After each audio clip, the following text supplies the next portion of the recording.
Hey, I want to also talk about another massive move here in the U.S. where just hours ago, President Trump overturned an Obama-era regulation called the endangerment finding, which was apparently used for all sorts of environmental regulations, including that thing in your car that makes the engine turn off when you hit a stoplight. Here's a little bit of what Trump said earlier.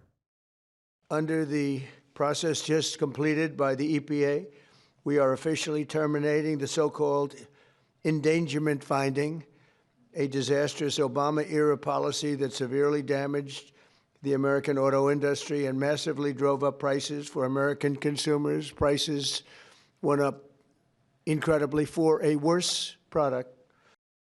I know there's been a lot of talk about Trump getting the Nobel Prize. I reckon just for getting rid of that stupid, annoying little glitch that they put in your cars, he should possibly get some sort of international recognition. What do you reckon? Remember, he also got rid of the restrictions on toilets and dishwashers and other things. Soon we'll have appliances that actually work and do the job they're intended to do. The endangerment finding repeal is a big deal. Our Constitution, your Constitution, is set up so that the legislature makes the laws, the executive carries them out.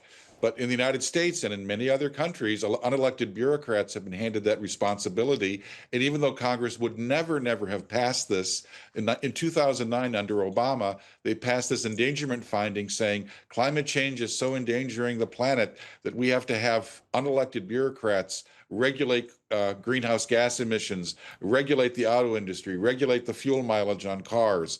Well, they didn't have any authority to do that. The Supreme Court, in a series of recent decisions, has made that clear. So now, finally, we're having that rolled back. If you want to change public policy, you actually have to go out and convince people to then convince their members of Congress to pass the law. Otherwise, you can't play dictator. Yeah, that's right. Hey, finally, John, we started talking about chain of commands. Let's end by talking about chain of commands. There was a hearing involving a Democrat sheriff from North Carolina, and it was all about that terrible story of that Ukrainian woman, that refugee who was murdered in Charlotte, North Carolina. Well, Sheriff Gary McFadden, he turns out wasn't so hot on chain of command and how the government works. Just have a look at this and try not to cringe too much.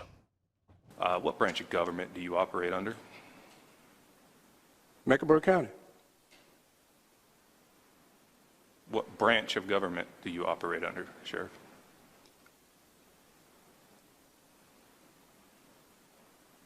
Constitution of the United States. Correct. That is what establishes the branches of government. I'm asking which branch you fall under. Mecklenburg County. I'm a duly sworn Mecklenburg County Sheriff. We answer to the people of Mecklenburg County. This was not where I was anticipating getting stuck. Are you aware of how many branches of government there are? No. Sounds like the sheriff needs to go back to school. Well, it's even worse than that. He's a former veteran. He's a former police officer. You would have thought at some point in his training he would have been taught this or maybe retained this, and obviously he didn't. It is frightening. We've heard about the collapse of civic education in the United States. Here's Exhibit A, B, and C. We have somebody who we pay to enforce the laws, to carry a gun, to basically command dozens and dozens of troopers, and he doesn't know the first thing about where his authority comes from.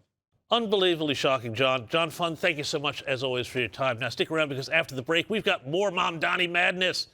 But first, the world's first American Pope, Pope Leo, a proud Chicagoite, has weighed in on one of the greatest theological debates of all times. No, not faith versus works, but mustard versus ketchup. Have a look. God bless you. Being from Chicago, you've had more hot dogs than any pope in history. God bless you.